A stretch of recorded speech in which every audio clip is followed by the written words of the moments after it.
5 months na akong nagbubuhat and so far okay naman kasi marami nang nakakapansin na parang nag-iiba yung hugis ng katawan ko. Marami nagtatanong kung nag-gym na ba ako or nagwo-workout ako, gano'n. So nakaka-proud din kahit hindi ko sinasabi sa mga ka-work ko na nagbubuhat ako. Sila na yung nakakapansin, which is good dahil ibig sabihin tama yung mga pinaggagawa ko sa gym. Anyway, hindi yun yung pag-uusapan natin. Ang pag-uusapan natin ngayon is bumili ako ng another supplement para pampabilis ng pagpapalaki ng katawan.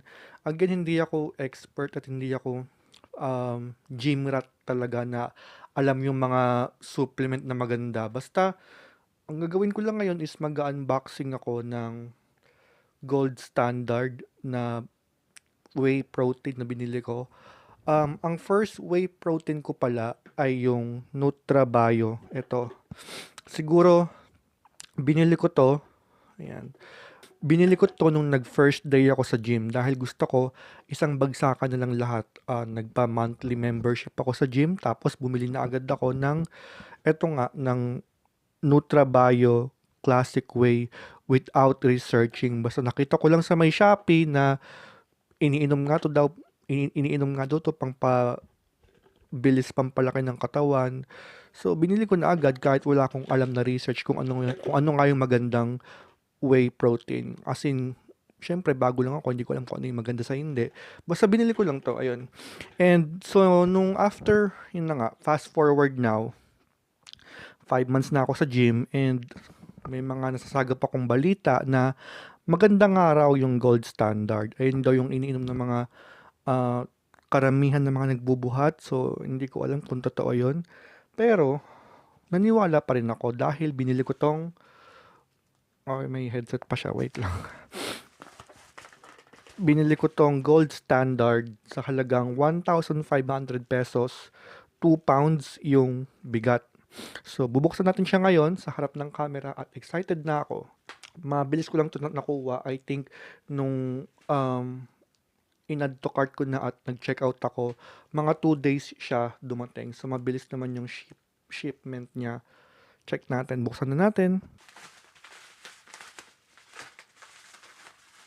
Matte yung garapon at yung NutraBio naman ay smooth. Tignan natin, kumpara natin side by side kung magkasing laki ba sila or hindi ko alam. Check natin.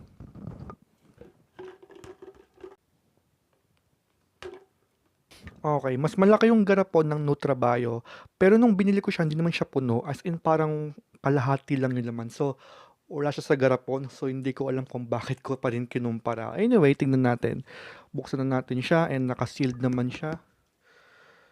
Okay. Tanong ko lang, may naman pinagkaiba yung mga nabibili sa Shopee tsaka sa mga nakikita ko sa mall? Like, legit ba yung mga protein shake na or whey protein shake na binibili sa mga Shopee compared sa mall? Kasi nung nagpunta ako ng Gateway Mall, nakakita ako ng ganito. Nasa garapon din siya. Ang mahal, as in nasa 3,000 pesos or 3,500 pesos isang ganito. Tapos sa Shopee, 1,500 lang. Parang nakakaduda, di ba? Hindi mo alam kung legit ba talaga itong ganito.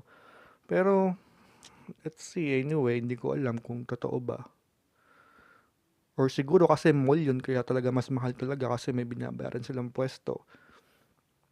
So, nakakapagtaka rin, diba? 3,500 sa mall tapos 1,500 lang sa Shopee. Let's see. Ayun, katulad ng NutraBio na unang whey protein shake na binili ko, ganito rin pala siya. Talagang hindi talaga siya puno. Eh, no?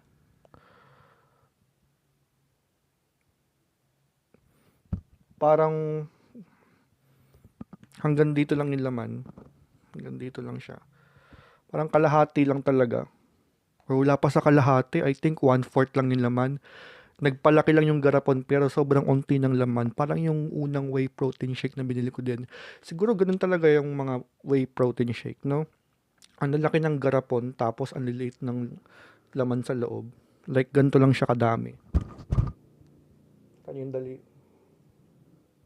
Sobrang onte. Siguro maglalast lang sa akin to isang buwan. 'Di ba? Actually, pinag-iisipan ko nga kung bibili ako ng poppers or protein shake kasi pareho silang nawalan ako ng supply, parehong naubos. So, nag-isip ako, bibili ba ako ng poppers, pampagana, or bibili ba ako ng protein shake, pampalaki ng katawan? And mas inuna ko na yung protein shake kasi nga, mas kailangan ko ng pampalaki ng katawan. Pinaprioritize ko na yung pagbili ng poppers and napapabayaan ko na yung pag-gym ko. Kaya bumili muna ako ng protein shake this time kasi gusto kong mas mag-improve at mas lumaki pa yung katawan ko. Kaya for now, self-improvement muna tayo. Tigilan muna natin yung mga kalokohan, okay? Yan, whey protein shake. Nuksan ko lang siya for the sake of memories whatsoever. And again, thank you sa mga nanood. Bye!